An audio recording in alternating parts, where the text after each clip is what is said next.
You're enjoying Racing World. It's brought to you by Perspective Group. It's your global motorsport podcast show brought to you in conjunction with Race Control Magazine.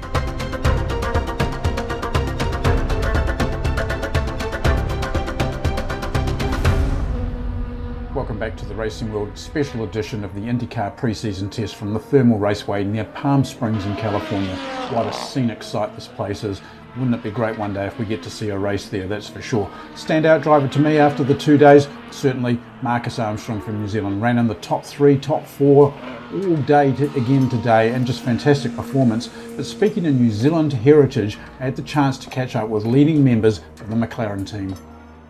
All right, we'll turn back to our virtual audience with Dave Turner.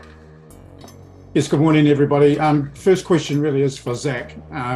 Zach, I know motorsport, as we all know, is a business first and foremost, but as a New Zealander and the number of New Zealanders that particularly that you have on the IndyCar team, and then people like Emma Gilmore driving for you in the Extreme Series as well, what does it mean to you culturally significant-wise to have that name McLaren associated with the team? I mean, I grew up as a McLaren fan, as I think many people have. My earliest memories of McLaren date back to '88 with Senna versus Prost, back when I was racing.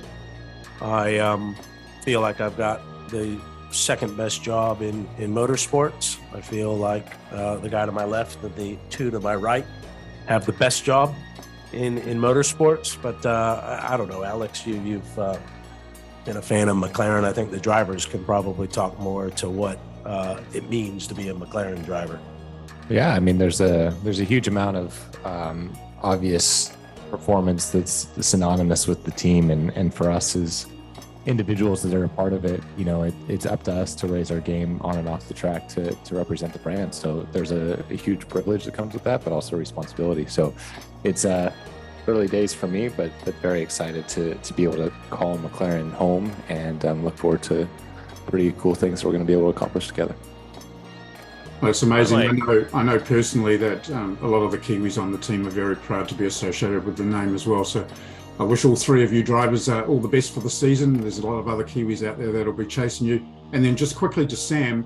Sam, in many ways, what you did in the Indy Lights program with yet another Kiwi, Wade Cunningham, back then, was the foundation for where we are now. And when you look back at that, does that kind of make you very proud to know that you created some of this? Overwhelmingly. Second only to being the father of two great kids. I think this is, very similar, as Zach mentioned. And I've known Zach for over 25 years. I mean, we're both racers at heart. That's why we're here.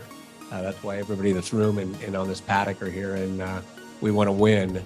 And yeah, through, I think, 10 years of Indy Lights, 7 championships and 80 wins, probably the greatest compliment I ever got was by the announcers being the Roger Penske of Indy Lights, right? But it still wasn't good enough. You want to win the Indy 500, you want to win championships. So I think after 8 years of punching above our weight with guys like Simon Pagenaud, et cetera. I can tell you, the guy at the other end, we tried to get him 7 or 8 years ago. And this caliber of drivers, what it takes to win. I believe we started strategizing with Zach around about 2018 because, I want to be involved. It's obviously difficult to travel all over the world. And the competition was racing in multiple forms of series, Formula E, IndyCar, Global Rallycross, you name it.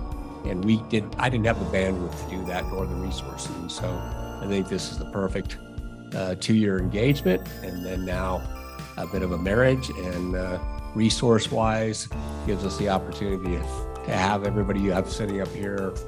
Lots of orange shirts in the paddock. You can't miss us. Sorry, papaya. Got to get that right.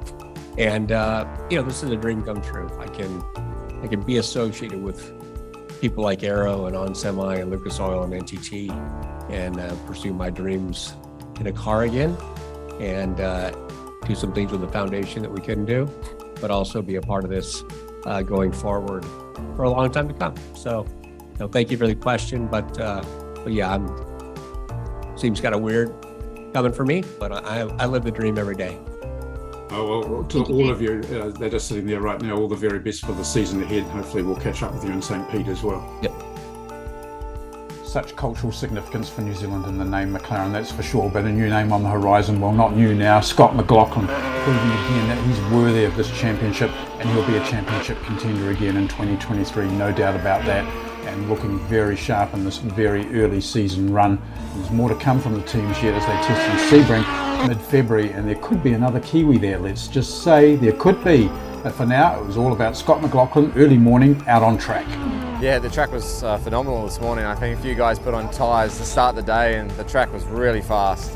So it'd be very hard to replicate those times, but I think towards the end of the day when everyone was putting tyres on at the same time, the track was, probably about half a second quicker than it was yesterday. So it's it's great.